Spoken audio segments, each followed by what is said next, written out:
Ngaku bolomu ning kene akeh. Marai lagi gathuk pisan niki kok. Pisan apa? Ping pindho bola-bali ngono kok. Ning ngene Pak Puji kae ning Tegawanu. Nggih. Ning kan duit wis entek kok mesti kok. Nggih, pun 12 niku. Lah iya. Dalu mo? Dalu ki. Alhamdulillah Pak. Aja muni mo, malah menjauhkan kasta. Lah pripun? Wis dalu Mas, ngono wae. Oh, nggih, dalu Mas. Masya Allah. Iya kok seger estu kula nek ningali. Boten nyenengke piyai niku. Ora palupi. Wayanganipun bergas.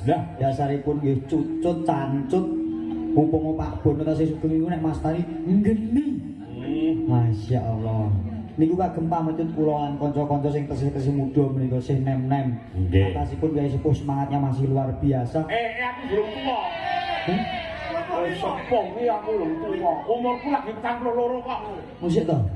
Jenengan umur 42. Lah mosok bajinge umur 36. Ya ora. Lah anakku kuwi lagi umur 24 tahun. 24 jenengan? Aku 42. Oh, berarti anak-anak masuk mana? Kok putra wis mau pinter ya? Bareng pipun berarti jenengan 17 tahun. Masya Allah. Ini termasuk roso jenengan. Iya meteng isik, Pak. Jenengan diampun tak sih ngoten niku. WMC Serawuh. Luar biasa ki Bojonegoro Rawo Mas Karno. Nggih leres. Kudus Blora Cepu. Leres alhamdulillah Masya Allah. Masih bersama kita pamirsa. Luar biasa kawula saka Laladan ing grobogan kene punden sepuh bini sepuh padha sing paling lawuh beliau nyangkang ramping pakurmatan Bapak Wahono masih alhamdulillah. Bapak Jalo. Nggih, bapakmu sing piye? Ketemu pirang perkara. Masya Allah, menika ora lenggah wonten Dispora Butpar. Pendak-pendak kula nyuwun izin nggih panjenenganipun ing Tapak Asma. Ngoten lho, ngono ya itu. Nggih, menika wau putranipun Titi Hartos 300 menika. Payahipun Pak Wahono. Leres nggih. Nggih, ngersakaken napa Pujaningsih. Nggih. Kan gamelan iso Mas Bontot. Pujaningsih garap urung mergane nek Pujaningsih iki kebanyakan saya pakai campur sari. Tapi hari ini tidak pakai campur sari. Klasika. Nggih, mbok meneh pun lintoni kang sae. Jenengipun dimenengaken Mbak Tatin nyuwun bunganipun kalih Mbak Ayu kula. Sinten kok? Adik kula Mbak sapa iki? Iki Mbak. Adik kok sapa iki pripun to? Iki Mbak Cynthia. Sing pundi? Ya, sing iki tak tilikane sing biasa. Niku. Nek kuwi tiliki ra cetha jenengan gak kowe. Kowe wong loro tiliki. Boten niki estu mo. Iya. Mbok wedok niku teng griya niku rajak kaya kesepian.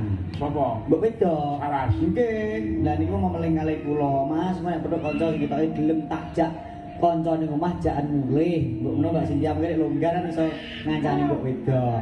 Lah, kowe iki kaya bagus-bagus kok. Nek kula karo jenengan kok yo enek aku. Mentot tak kandhani.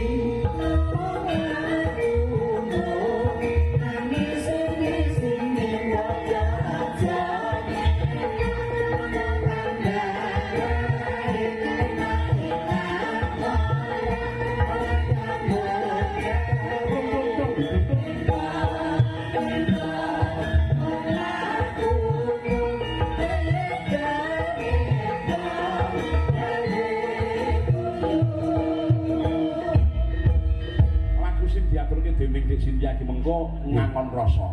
Weh, nganggo rasa sik. Iya, elok.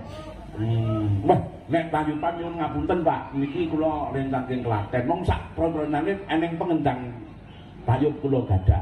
Enten mengke kula aturke pun sabar mawon. Oh, nggih. Nek wong payub ora iso. Nyaketipun Mase no. Iya. Ya. Nggih. Jenengan percaya to, Mas? Jenengan percaya? Lah, ngobrol elek bapake mesti percaya banget no. Oh, ada. Nggih. Estu jenengan adik.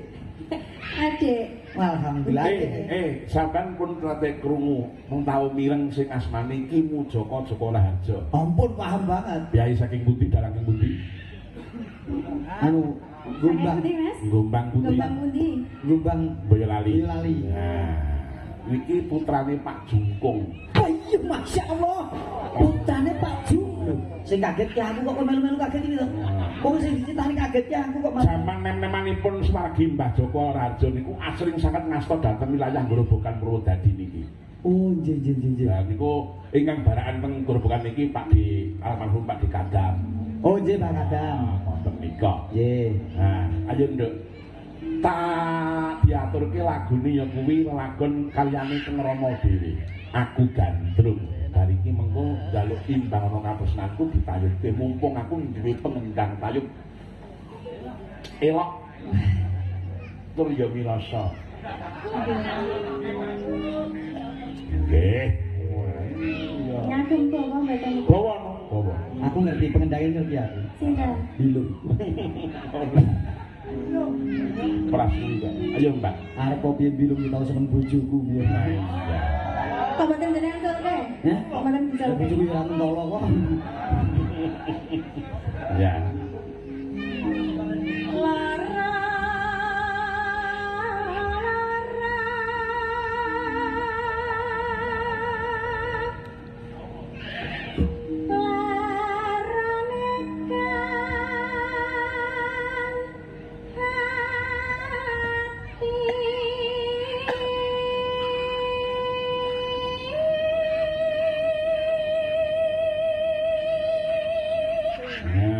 Piyai kan betus dalang kuwi mau suarane ketara. Masyaallah. Ketarananipun pripun, Mo? Neng rasane tegese gregel-gregel iki mau mesti cetha. Alhamdulillah. Kapan KTP Prudadi ndak? Lah ngopo? Napa? KTP Prudadi. Nek wis dadi, Iya, piye lah ngono ya ngono jenengan jelaske to, Mo lah. Ah, iya. Cocok ya, Nak? nggih. Tak nu jauh. Hasilkan apa? Oh, pun Jenengan anjenengan bedhe. Jenengan bedhe. Lah nek ndelok sawangan tur ndelok ambu-ambune ya isih legan lho, mosok ya semene yo. putranipun kalih. Putranipun kalih. Iya mosok. Nu jauh lho, iki nu jauh. Mosok pun putra kalih jek ketok sing set. Lho, Sing awak apik ra mung goyo-goyo kuwi lah. Masuk tapi Mbak Sinti. Ngedanten Pak Sinti malah mudawale. Iya ta. lho bojo. Punanmu dhewe mbok pangan. Lah masalahe mo bojoku anak-anak sitok wis kaya baskom ditaplaki gendek lemut. Terus ki, Mbak.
Sinden perlu dadi serane apa-apane karo bojoku nang wah. Saestu lho, Mas. Mulai lah ndek ngamen untuk 250. Bu, juta? Lah 100.000 lho meni barungan. Sing lanang karo nyiter. Ha iya.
ya ngene ya rek. Luar biasa.